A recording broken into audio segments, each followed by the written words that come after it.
Hey there everybody, Grant Kemp here from CreativeCashFlow.com.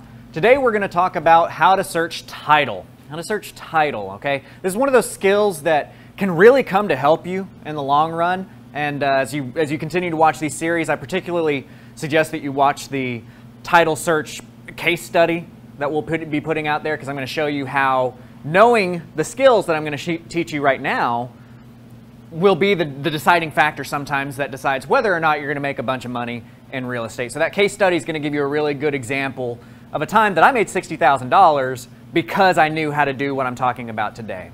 So first off, let's just kind of talk about this. What is title? Here's a quote for it. In property law, a title is a bundle of rights in a piece of property in which a party may own either a legal interest or equitable interest. The rights in the bundle may be separated and held by different parties.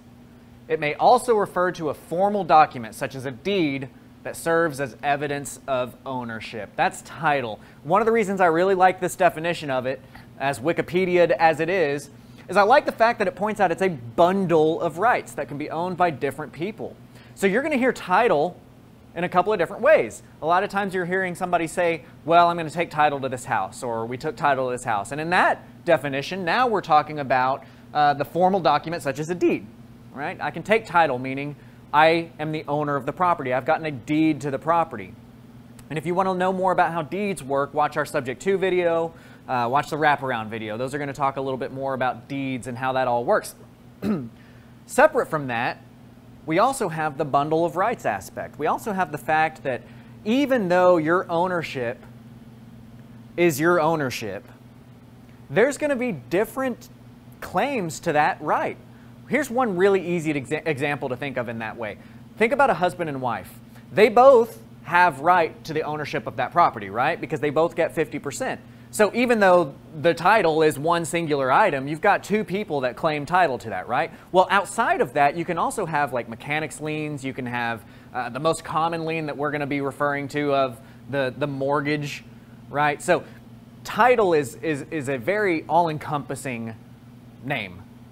So what we're going to talk about today is we're going to talk about how to search title, and we're going to talk about proper chain of title. When we're looking through a title search, what we want to see is that the person that we've contracted the house with, the person that we're speaking to, that they are the proper owner of the property, okay? Because when they bought the property, they needed to buy it from somebody, and that person needed to be the proper owner. So that's the chain of title, right? That the person that's selling it to you is the person that has the right to sell it to you, and that when they got the property, they had the right to get it from the person previous to that. And a bunch of stuff is going to happen in between that point. And so what we're looking for is we're going to be looking for liens against the property, and we're also going to be looking for liens against the person.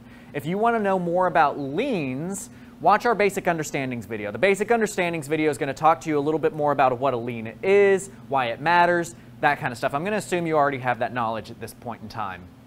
So where do we find this information? Well, first, we need to look at the county clerk's office. The county clerk's office is going to be what actually stores publicly all of the title information. That's going to actually have all of the stuff like deeds and mechanics liens and anything that shows what's going on with title is public information for you. And that's one of the great things about the Public Information Act. The first thing you want to do is you want to Google whatever county you're in, blank county clerk.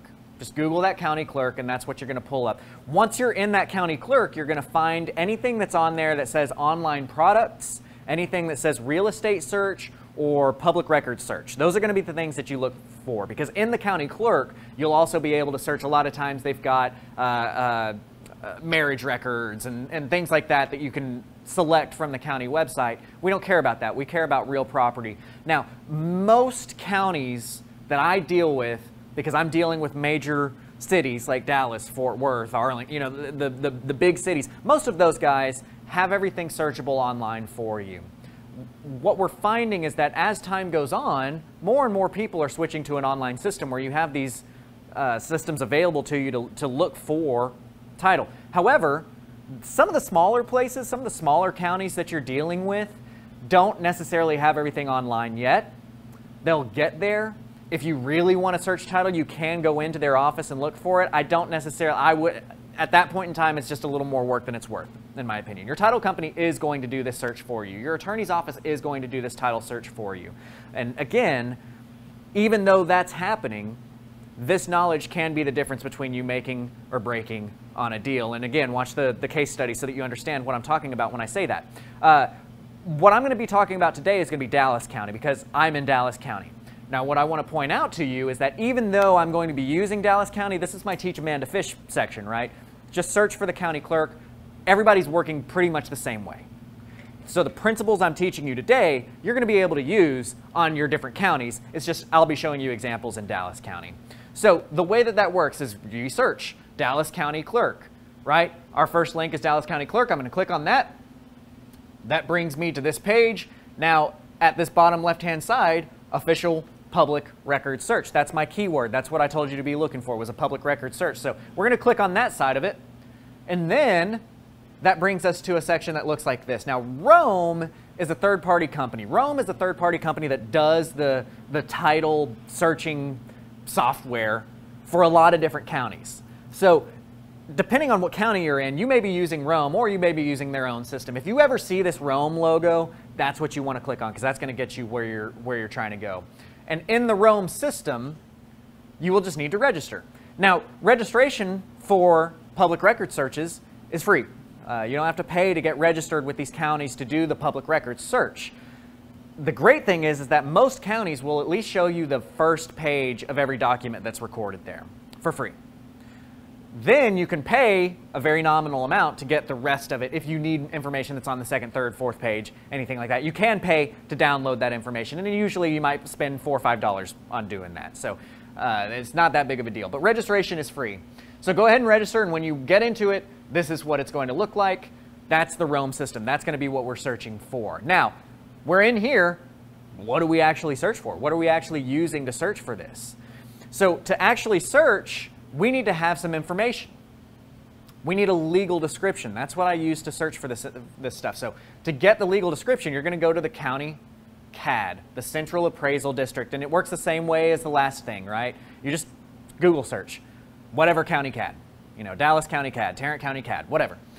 Find search by address or search by name, whichever one you prefer. I like searching by address, but you can search by name too. So if I Google Dallas County CAD, Google's really nice to me. It shows up right here, find property street by address. So I'm just going to click on that one, and it takes me directly to what I want to see, which is this address search field. With the address search field, you just type in your address number and name, and then at the bottom it will pop up the results that you got from that. You're just going to click on that address. When you click on it, what you're looking for is anything that says legal description.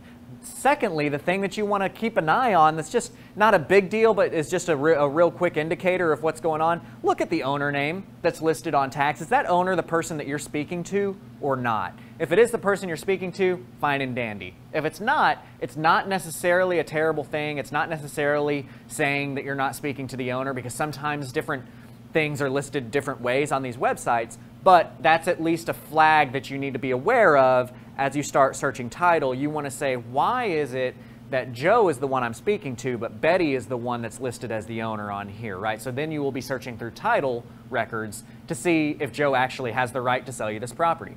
So we get the legal description here, and then we're going to go put that into Rome, okay? So this is going to be a very slide-heavy presentation, so just bear with me because I'm going to show you screenshots of everything that's going on. We're going to go back to Rome, and we're going to click on Advanced Search. Advanced Search is the way that I like looking through these things, because it gives me the ability to put in the legal description there and kind of weed through a lot of the information that's out there. I'm going to weed through a lot of the garbage that I don't care to see, because there's tons and tons and tons of records that get filed every day. So I'm going to take that legal description from the county CAD, and I'm just going to insert it right here. Lot, block, and subdivision. My life pro tip here is to be as vague as possible on your subdivision, because title companies, lots of times they record stuff funky, right? This one is Pleasant Acres something or another. That was our legal description. So I'm just searching for Pleasant, because I know that they could spell it different ways. Now, when you watch our case study, you'll see that eventually we find that the title companies were spelling it P-L-S-N-T a lot of the times, right? So sometimes it was spelled Pleasant, sometimes it was P-L-S-N-T, sometimes it was Pleasant ACRS and Acres Wisdom, you know, that kind of stuff. So you want to be vague. You want to try and figure things out that way. Watch the case study so you can see how to fix that, how to realize what's going on, that there's an issue there, and continue to search through it. Once you do that search, this is kind of what you want to see. This is a normal result from a title search. This is a very nice and pretty title search. So when I searched this is a property that I bought a few years ago. When I searched for this, this is what I saw. I saw in November of 2003, Elizabeth Hammond and Darla Kreitz were the grantee of a deed, which again, if you watch our sub 2 and our wrap video, you'll learn about who the grantee and the grantor are. But in short, when you're getting a deed to a property, when you're becoming the owner, you are the grantee. You are getting deed. The grantor is the seller. The grantor is the person giving something. So the grantor, we have one grantor, it was Janet Gaston. Okay? My sellers told me they bought the house in 2003. This made sense. They got ownership. There's a deed that gives them ownership. And then they also got a deed of trust given to this First Magnus Financial Corp. Right? Everything made sense. I had records from 2003. I didn't have anything else since then. And then you can see that in 2012, we got the property as Grand & North Dallas. That's one of my LLCs that I was buying properties in at that point in time. And so that's where my title search is. Perfect. Nothing. I didn't have to worry about a thing. One of the cool things, if you watch our advanced video, I was able to tell this person what they owed on their house on our first meeting. And if you watch our advanced series on how to tell what somebody owes on their house, you'll be able to do the same thing. It's kind of a cool little trick, and it makes you stick out to them. Secondly, this is another kind of normal example of what a title search might result in if you've got something that's going to pull up. Like that last one was a perfect, nothing was wrong with it. This is another property that I bought where there was some stuff out there that I needed to pay attention to, okay? So we pull this one up. He bought the house back in 2006. Joel Ashbrook bought the house. Now, what I was confused on when I pulled this up is I see that I'm talking to Joel Ashbrook, but I also see this Alan Polonsky guy on here, and I'm like, who's Alan Polonsky, right? Because when you're buying a house, you have to have the signatures from everyone that's on the deed of the property, okay? So whoever's on deed, whoever has title to the property, you have to have all of those signatures on your contract or else it's not a valid contract. So I needed to see, well, Joel told me that he was the only one to talk to. Who's this Alan guy, right? So what I'm looking at here is on the leftmost column, most county clerks will list it with a instrument number on the left side.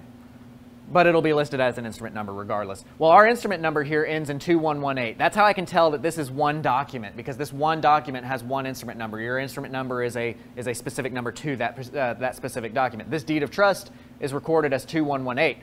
Now, in Rome, you've got this nice little magnifying glass on the right-hand side. That magnifying glass is what allows you to see the first page of whatever document that is. If you want to download it and see more, you can say add to cart, you can pay for it, and you can download to see the rest of it. But right now, the cool thing is, most of the time, 99% of the time, whatever information you need is actually on that first page.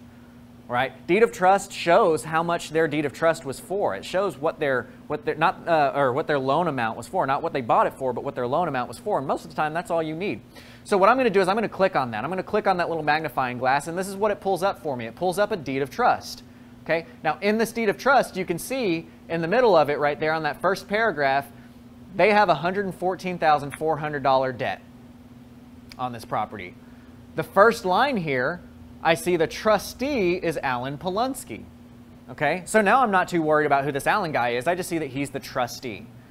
Again, watch our advanced series. You're going to learn a little bit more about why that trustee is so important, because that's a really big key into something that you may not realize is a lead source for you that you're going to make a ton of money off of. So that trustee is Alan Polonsky. I'm cool with that. I know that Joel Ashbrook, a single man in that first paragraph, is the one who had this deed of trust, a single man. So I'm talking to Joel. I'm happy. Well, then I keep looking down the line. And by the way, I like to organize my view in Rome as the most current record being top. So you can click on the top row of the columns in these different various county clerks, and it will organize by that. I always organize by the recorded date, and I look from most recent back. So we're going to go back or we're going to go up. Now, this was recorded on the same day. You see these are both on 7/19/2006. Again, I've got Alan Polonsky. I already know that he's a trustee, so I'm not worried about that. The grantee is Washington Mutual of this deed of trust, which means that Washington Mutual is receiving the deed of trust from the grantor, who is Joel Ashbrook. That's my lead source. I want to look at that. I want to see what happened there. Well, security document, second lien, right at the top. So he took a first and a second lien, right? And so now we know that not only did he have ownership to this house, but he also has 2 liens on it. That's okay. No big deal. We're going to move on to the next step. We've got another deed of trust that happens in 2007. So almost a year later, under a year later, about 10 months later, he gets another deed of trust from Postal Credit Union, Family Credit Union, okay? Or Postel, or however you pronounce that. So we're going to click on that, and we're going to see what happens. Well, this was a Texas home equity security. He got a second lien. He got a home equity loan, a HELOC. You can see in here, $10,000 is what he took out on that one. So he bought the house with a first and a second, and he took out $10,000. Now, by the way, you can download, which I did, the rest of any of these documents. So on that second lien, the last one that we looked at, the one that he got initially, I could pay for that and see exactly how much that lien was for if that mattered to me at the time. But right now, we're just kind of doing some initial searching. So we see that in 2006, he bought the house, got 2 loans. 2007, he took out another home equity loan. And then 2009, we got all kinds of garbage that pops up. We got assignments of liens, and we got mechanics liens. So we see a mechanics lien occur to CSI Construction. We also see a mechanics lien occur to Absolute Stone Fabricators. Now, I was only able to take a screenshot of so much, so this actually carries on to another page. So we've got even more, and you can see my mechanics lien right here to Absolute Stone Fabricators. I used that as a point. You know, that's the same one, so it kind of lets you know where we are. We've got assignments, we got deeds of trust, we got subordination agreements. So what the heck is going on that? Right? Let's click on the magnifying glass. Let's look into it. Well, what we're going to see is that we have an assignment. One of these assignments is for $6,933. This is one of the assignments that occurred. Now, a second assignment occurred for $3,375 to Prime Lending. The other one was to Prime Lending as well. You can see that in the first paragraph up top. Now, the deed of trust is for Joel Ashbrook.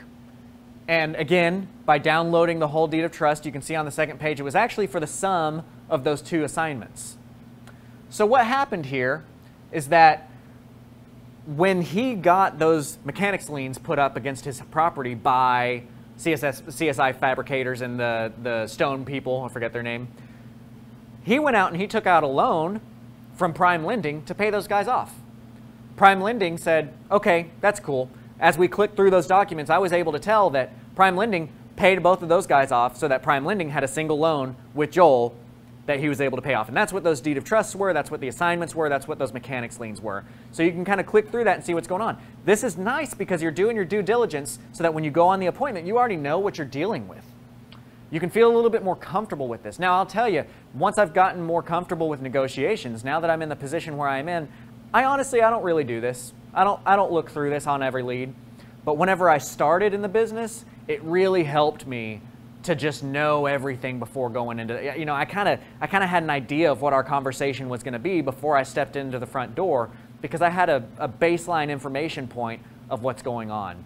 Again, I want to reiterate, your title company or your attorney, your closing attorney, they're going to do a title search for you. They're going to do what's called a title run or an abstract of title. Again, that's mentioned in our basics understanding video.